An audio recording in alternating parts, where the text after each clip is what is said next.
오늘은 축복을 세어보라 라는 말씀으로 같이 말씀을 좀 보시겠습니다. 시편 98편, 우리 성경을 가지신 분들은 시편 98편입니다.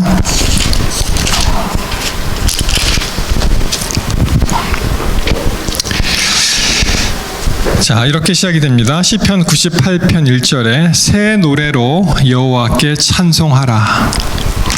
대저 기이한 일을 행하사 그 오른손과 거룩한 팔로 자기를 위하여 구원을 베푸셨도다.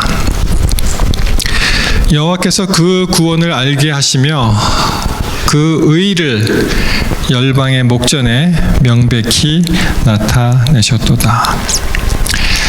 저가 이스라엘 집에 향하신 인자와 성실을 기억하셨으므로 땅의 모든 끝이 우리 하나님의 구원을 보았도다. 여러분, 며칠 전에 Thanksgiving 추수감사절을 맞이해서 어떻게 잘 보내셨습니까? 전통적으로 이 식탁에 둘러앉아서 이제 한 해 동안 특별히 감사한 거를 하나님께 가족들 또는 같이 모이신 분들이 나누지 않습니까? 어떻게 이 식탁하고 좀 비슷하게 드셨나요? 어떠십니까?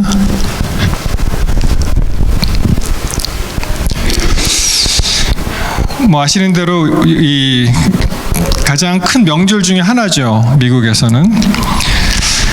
그래서 이제 뭐 아시는 대로 그 퓨리탄들, 그 필그림 그들이 와서 겨울을 잘 지내고 인디안하고 만나서 한 해 수확을 서로 감사하고 또 뭐 모르겠어요. 터키를 나눴다고 하는데, 여러분이 이 터키가 왜 터키가 된지 아십니까? 이게 나라 이름하고 같잖아요. 터키 대문자를 쓰면은 터키, 그리고 우리나라 말로 이제 칠면조라고 하죠. 우리 한국 국민들은 이 얼굴 면이 7개로 봤나 봐요. 좀 이렇게 변화무쌍하니까. 근데 왜 이 터키가 됐죠? 만약에 어떤 새나 고기를 먹는데 이 고기 이름이 코리아야, 그러면 여러분 기분이 어떠시겠어요? 코리아를 막 먹어요. 기분이 좋습니까? 안 좋습니까? 이 야생 터키가 아니죠. 이 터키라는 새는 사실 이 북미가 원산지입니다. 그래서 유럽이나 아시아에서 터키를 본 적이 없어요. 그 신대륙에 오기 전까지는. 근데 우리가 보는 이 터키하고 이 야생 터키하고 조금 다르죠.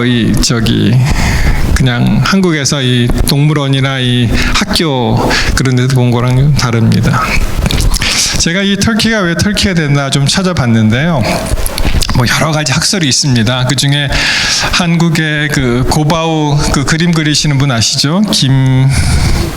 김성환인가요? 그분이 돌아가셨는데, 그분이 쓴 거를 보면은 이 터키 사람들의 화려한 옷에서 나왔다, 그렇게 이해를 하셨는데, 근데 이제 여러 가지 학설 중에 그래도 제일 좀 설득력이 있다 하는 것이 이 이야기입니다.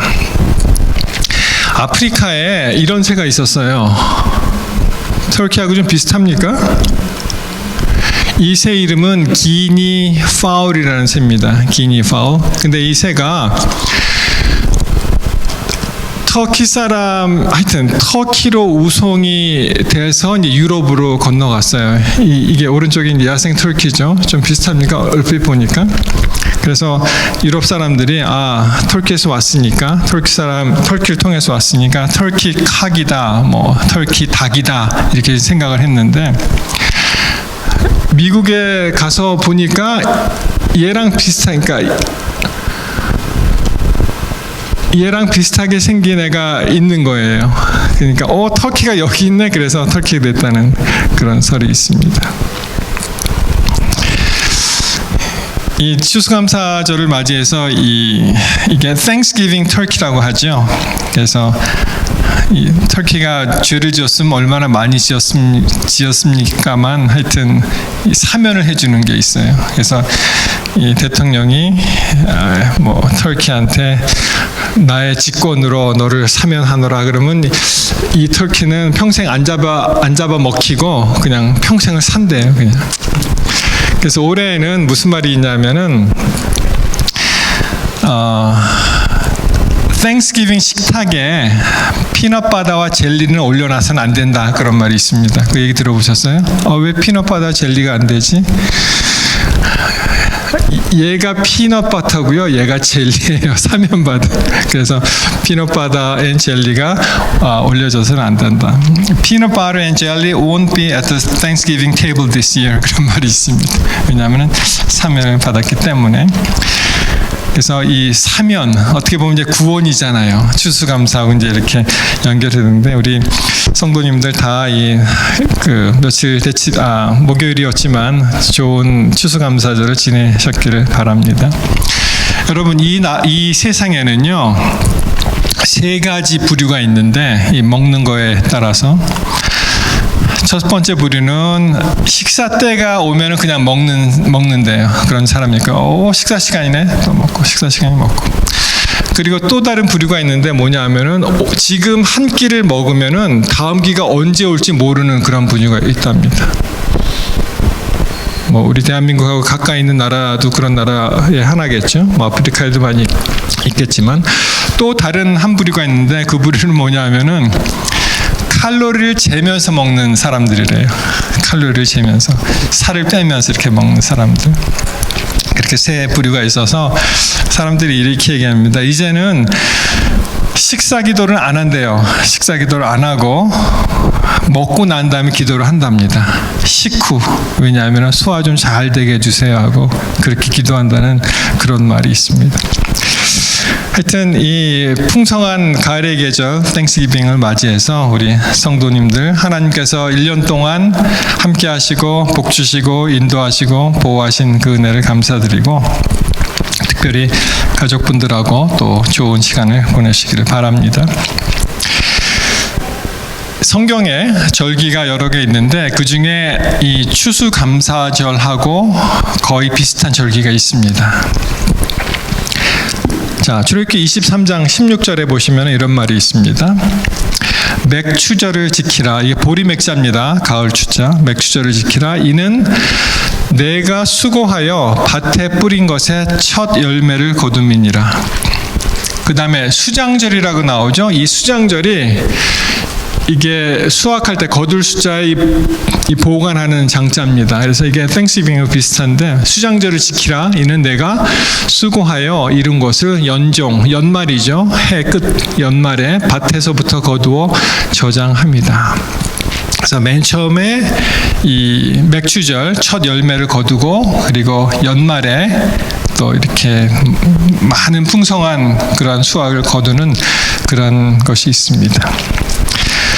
이 비슷한 말씀이 출애굽기 34장 22절에 이렇게 나오죠. 77절 곧 맥추의 초실절을 지키고 새말에는 수장절을 지키라.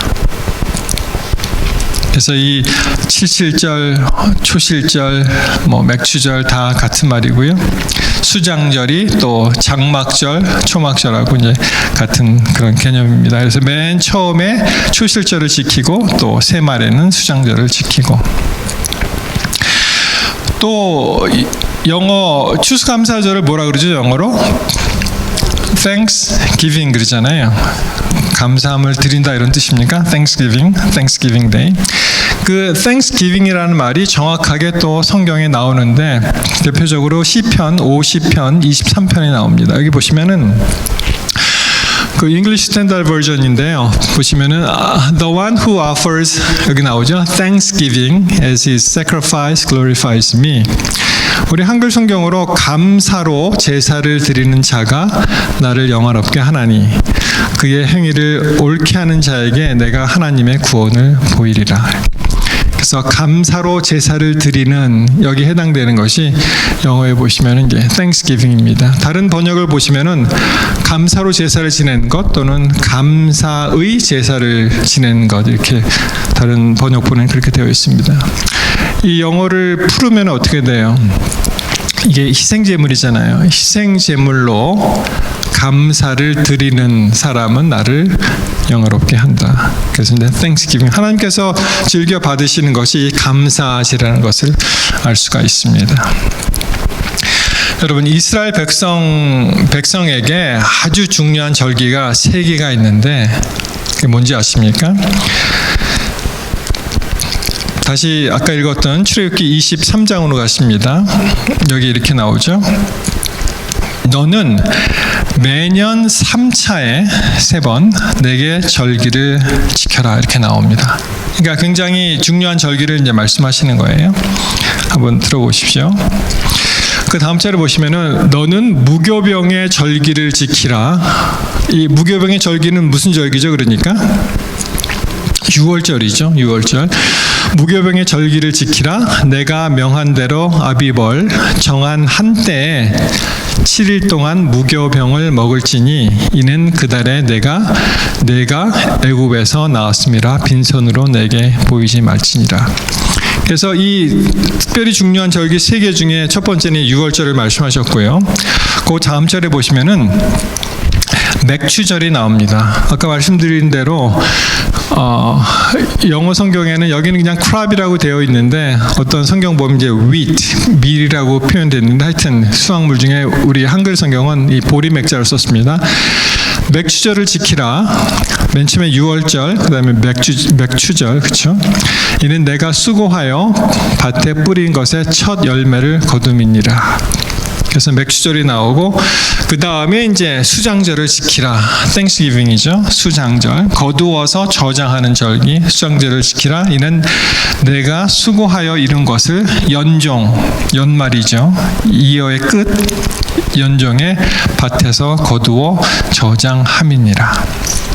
그래서 용어가 좀 생소한데 맥추절, 칠칠절, 초실절 같은 말이고요. 수장절, 초막절, 장막절이 이제 같은 말입니다. 17절 그 다음 절에 보시면은 너의 모든 남자는 매년 3번씩 주 여호와 앞에 보일지니라. 그래서 이제 강조를 하셨죠. 이 3가지 절기에 대해서. 자, 맨 처음에 무교병으로 나타나는 그 6월절 절기를 보시면 이 구원을 주시는 하나님을 노래하는 거잖아요. 하나님을 찬양합니다. 6월절 구원을 주시는 하나님을 찬양을 하고, 맥추절, 칠칠절은 초실절, 이것은 이 땅에서 열매가 나왔잖아요. 땅을 주신 하나님을 찬양을 합니다. 땅을 주신 하나님. 자, 이스라엘 백성이 애굽에서 나와서 광야지만 땅에 거해서 이제 거기서 나중에는 가나안으로 들어가지만 땅을 주신 하나님을 찬양을 하고, 그 다음에 수장절, 장막절은 뭐예요? 그 땅에서 풍성한 수확을 주시는 하나님을 찬양을 합니다. 그래서 구원의 하나님, 땅을 주신 하나님, 또 우리를 살 수 있게 풍성한 수확을 주신 하나님을 이제 다 엮어서 그렇게 이제 3가지 절기를 특별히 중요하게 노래를 했습니다. 여러분, 첫 열매, 성경에서 신약의 첫 열매를 누구라고 하셨습니까?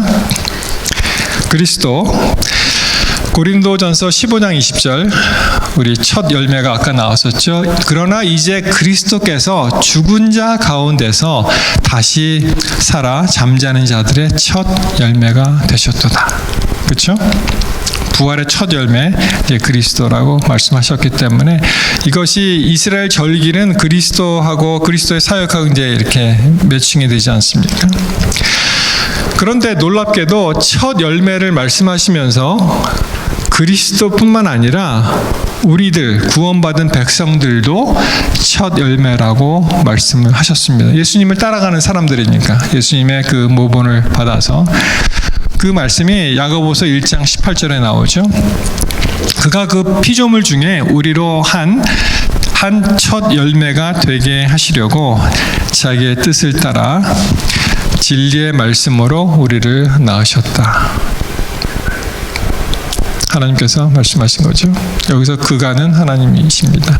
그래서 우리는 이 추수감사절을 지나면서 하나님의 그 구원에 대해서 찬양하고, 하나님께서 인도하신 그 인도에 대해서 찬양을 하고, 또 우리를 여태까지 그 살리신, 먹이신 하나님을 찬양을 하는데,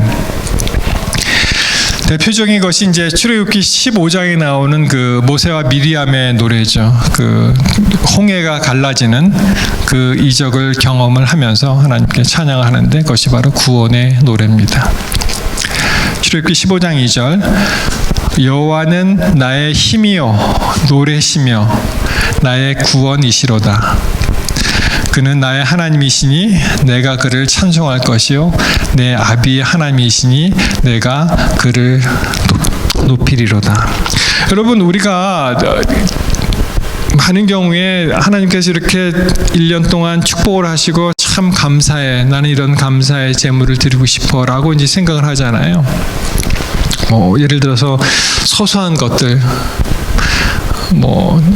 사업에 복을 주시고 아이들 잘 자라게 하시고 또 여러 가지 기쁜 일들이 많이 있지 않습니까? 그런데 우리가 잊어서는 안 되는 것이 구원을 허락하신 하나님을 우리가 찬양을 해야 됩니다. 구원. 여러분 생각해 보십시오. 우리가 이렇게 살아있는데 내가 살기 위해서 어떤 사람이 죽었어요. 어떤 사람이 나를 대신해서 죽었습니다. 그것을 예수님 얘기를 우리가 너무 많이 듣고 그런 것보다 해서 이 감동이 없는 것이지, 이것은 눈물 없이는 들을 수 없는 이야기. 어떻게 내가 죽고 저 사람이, 내가 죽기는 내가 죽어야 되는데 나를 대신해서 어떤 사람이 나를 대신해서 죽었다, 나를 살려주셨다.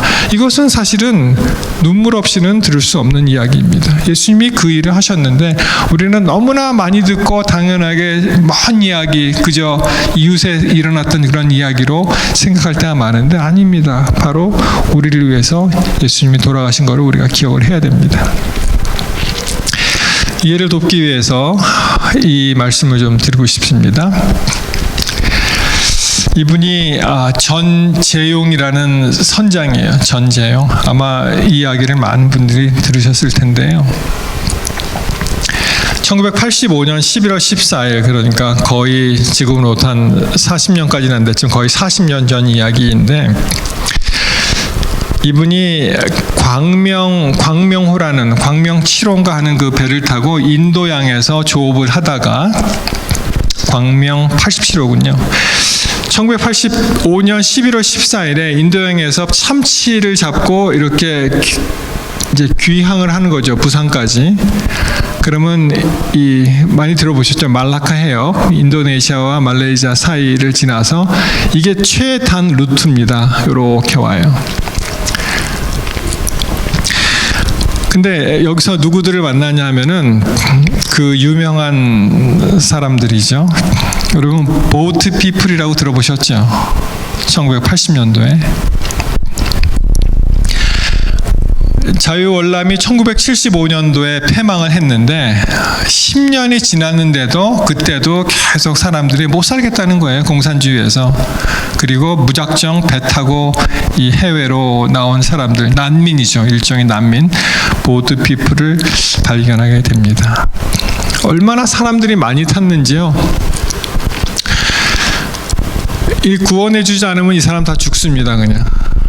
그런데 때마침 이 전재용 선장이 그 해역을 지나가게 됩니다. 항해사가 발견을 했어요. 이상한 게 있다. 망원경을 보니까 저 사람들이 보트 피플이구나.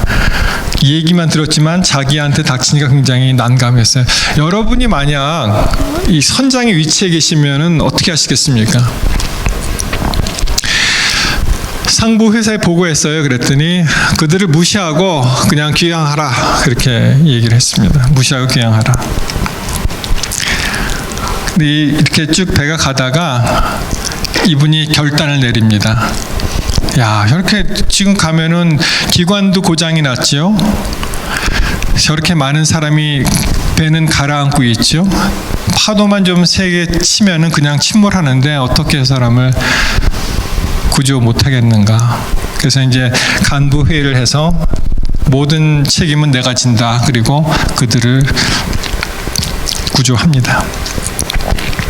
96명이에요. 맨 처음엔 이 선장이 그 갑판 위에 올라온 사람이 10명 정도 되니까 10명 정도 우리가 할 수 있다 그랬는데 어창에서 계속 나오는 거예요. 사람들이 살았다고. 그래서 96명인데 이 부산에 와서 그 난민 말하자면은 그 수용소에 있었던 분들이 찍은 사진인데요. 거기서 8개월 된 그 임신부도 있었어요. 그래서 나중에 97명이 됩니다. 아기가 태어나서.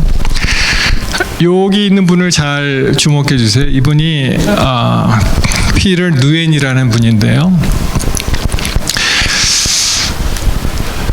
그 다음에 어떻게 됐을까요? 선장이 왔는데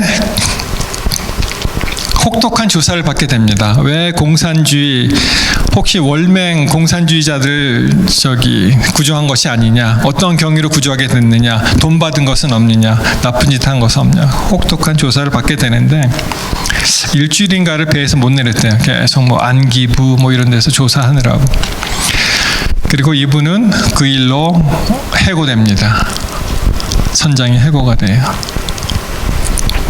그래서 이 우렁생이 아세요? 뭐 안 드셔봐서 모르시겠죠. 멍게라고 하는 이 우렁생이 양식업을 합니다.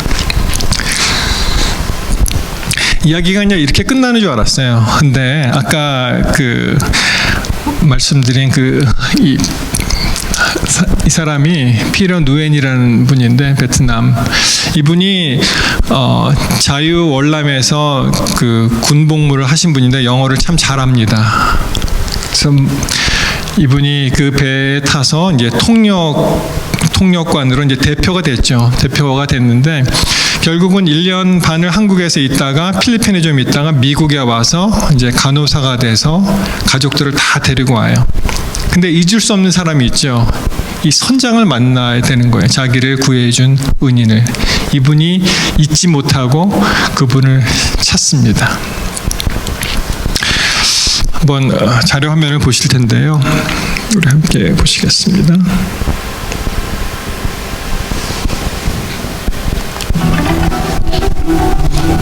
칠, 80년대 베트남은 격변의 시대를 겪고 있었다.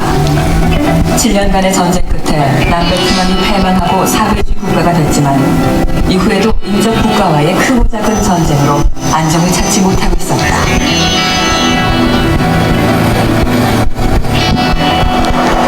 그 사이 보투 피플들이 끊임없이 쏟아져 나왔다. 무려 10여 년의 세월이었다. 처음엔 순순히 난민들을 받아들였던 나라들도 그 수가 많아지자 점차 고개를 내젓기 시작했고 일부 국가에서는 아예 해안선을 봉쇄해 그들의 상륙을 막을 정도였다. 당시 보투 피플은 국제적인 문제였다.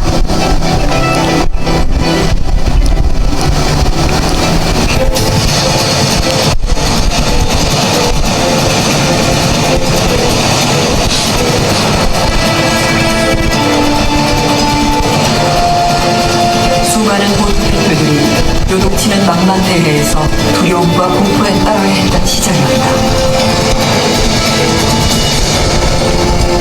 누군가 구원의 손길을 내밀지 않으면 살 수 없는 사람들. 전쟁 선장은 그들을 외면할 수 없었다. 보트피플들의 자료 화면을 보면 당시 구조 상황이 얼마나 절박했는지 짐작할 수 있다.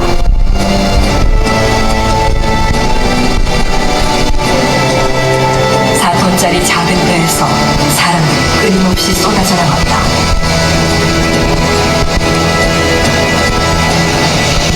그 어창 안에서, 우리 말로 하면 어창 안에서는 사람이 한 10여 명의 우연이 있었는데 거기서 뭐 사람이 나오기 시작하는데 정신없이 나오네요. 베트남 탈출 4일 만에 구조된 96명의 난민들. 어린아이와 여자들이 절반이었고 8개월 임산부도 있었다. 제대로 다리 한 번 펴지 못한 채 버텨온 삶. 먹지도 자지도 못한 그들은 탈진 상태였다.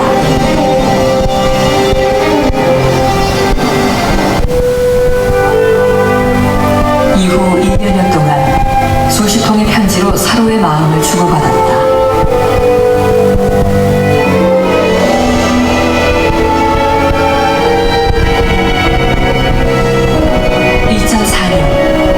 드디어 두 사람의 만남이 이루어졌다.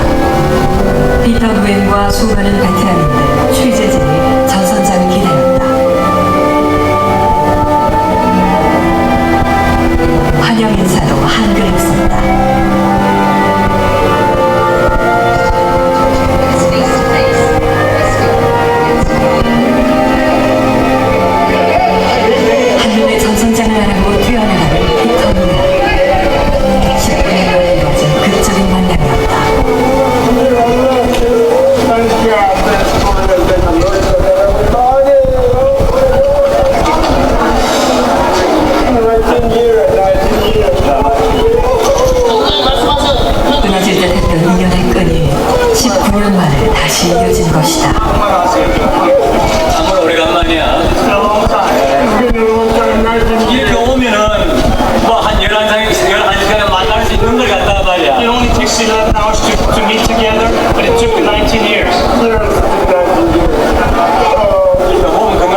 and his wife. 그 당시 그 위치에 제가 아닌 다른 누군가가 있었더라도 당연히 하였을 일을 And also at that time, even if I wasn't there, 예, 이게 2004년에 이제 19년 만에 처음 만나는 장면인데요. 이거를 보면서 참 예수님의 마음을 가진 사람이었구나 이렇게 생각을 하게 되었습니다. 여러분, 이 사람이 죽어가는 영혼을 그냥 외면했더라면 이분들의 이제 미래가 없는 거죠. 아마 많은 경우에 난파돼서 죽지 않았나 이렇게 생각을 하는데요. 그래서 그분들의 이제 인연이 계속 이어져서 계속 한 몇 번을 만났는데, 이 전재현 성장이 이 나이를 계산해 보니까 한 1941년 정도에 태어나신 분 같더라고요. 2년 전에 이 세상을 떠났습니다. 하여튼 그 전까지 계속 이 한 사람이, 피터 누엔이라는 사람이 자기를 구해준 은인을 찾고자 그렇게 노력하고 결국은 만나서 감사함을 표한 거죠.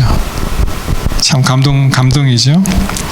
마찬가지로 우리 예수님께서 이 사람은 사실 구조됐지만 결국은 또 언젠가는 또 세상을 떠나잖아요. 우리 예수님은 우리를 영원한 생명으로 구원하시기 위해서 그분이 돌아가셔서 우리가 이 자리에 있다는 것입니다.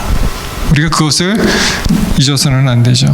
얼마나 절실하게 이 피터 누엔이 전재영 선장을 찾았는지, 결국은 찾듯이 우리에게는 얼마나 예수님을 찾고 꼭 만나서 감사하는 그런 마음이 얼마나 있을까 생각을 해보게 되었습니다.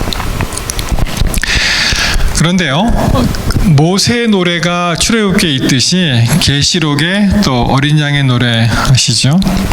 그 어린 양의 노래를 부르는 사람이 누굽니까? 여기 보시면은 계시록 15장 2절에 보시면 짐승과 그의 우상과 그의 이름의 수를 이기고 벗어난 자들, 그들이 유리바닷가에 서서 하나님의 검은고를 가지고 하나님의 종 모세의 노래, 어린 양의 노래를 불러 가로되 주 하나님 곧 전능하신 이시여 하시는 일이 크고 기이하시도다. 만국의 왕이시여 주의 길이 의롭고 참 되시도다. 주여, 누가 주의 이름을 두려워하지 아니하며 영원 없게 하지 아니하오리이까. 오직 주만 거룩하시나이다. 주의 의로운 일이 나타났음에 만국이 와서 주께 경배하리 하더라. 여러분, 우리 예수님을 통해서 하나님 우리를 구원해 주셨는데, 전적으로 이것은 하나님의 섭리요 은혜요 구원의 손길을 우리는 한시라도 잊어서는 안 되고 우리가 하나님께 경배해야 되는 그런 이유입니다. 구원을 받은 자들이 이 노래를 할 수 있는 거예요. 구원을 받은 자만이. 14장 3절, 저희가 보좌와 네 생물과 장로들 앞에서 새 노래를 부르니 땅에서 구속함을 얻은 14만 4천인 밖에는 능히 이 노래를 배울 자가 없더라. 구원의 노래, 구원받은 사람들이 부를 수 있는 구원의 노래. 시편 40편 3절, 새 노래 곧 우리 하나님께 올릴 찬송을 내 입에 두셨으니 많은 사람이 보고 두려워하여 여호와를 의지하리로다. 이 새 노래는요, 하나님께 올릴 찬송이에요. 찬송을 부를 수 있는 자격을 갖춘 사람, 구원을 받은 자들이 드리는 그런 노래입니다. 사랑하는 성도 여러분, 이런 노래를 함께 부르지 않으시겠습니까? 이제 예수님께서 곧 오시는데 그분의 희생과 사랑으로 우리가 다시 살아나는, 얼마나 그 보트 피플 보면 절박해요. 그렇지 않습니까? 그들이 사이를 그 배에서 이제나 저제나 물이 떨어지고 양식이 떨어지고 기름이 떨어지고 배 엔진은 고장나는 그러한 진퇴양난의 상황에서 한 가닥 끈을 가지고 있었는데 바로 참 예수님의 마음 같은 사람이 나타나서 그들을 구한 것을 우리는 기뻐하고 기억을 합니다. 마찬가지로 예수 그리스도께서 여러분 우리가 조금 좀 힘들고 좀 어렵고 좀 불편하고 그럼 어떻습니까?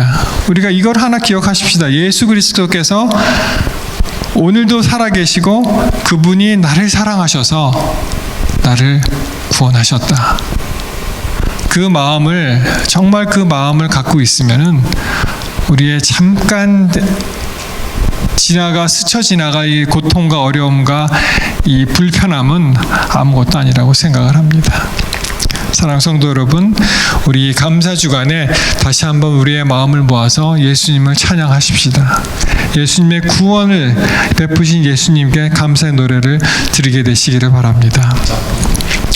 시편 98편 1편 98편 1절에 보시면 새 노래로 여호와께 찬송하라. 대저 기이한 일을 행하사 그 오른손과 거룩한 팔로 자기를 위하여 구원을 베푸셨도다. 오늘 이 시간 구원을 베푸신 우리 예수님을 찬양합니다. 우리를 은혜로 이끄시는 하나님께 또 찬양을 올려드리고 싶습니다. 사랑하는 성도 여러분, 우리 좀 힘들지만 참고 견디고 이겨서 하나님을 꼭 만나고 예수님과 함께 영원한 나라에서, 고통 없는 그 나라에서 영원토록 함께 하시기를 이 시간 간절히 바라면서 말씀을 마치겠습니다.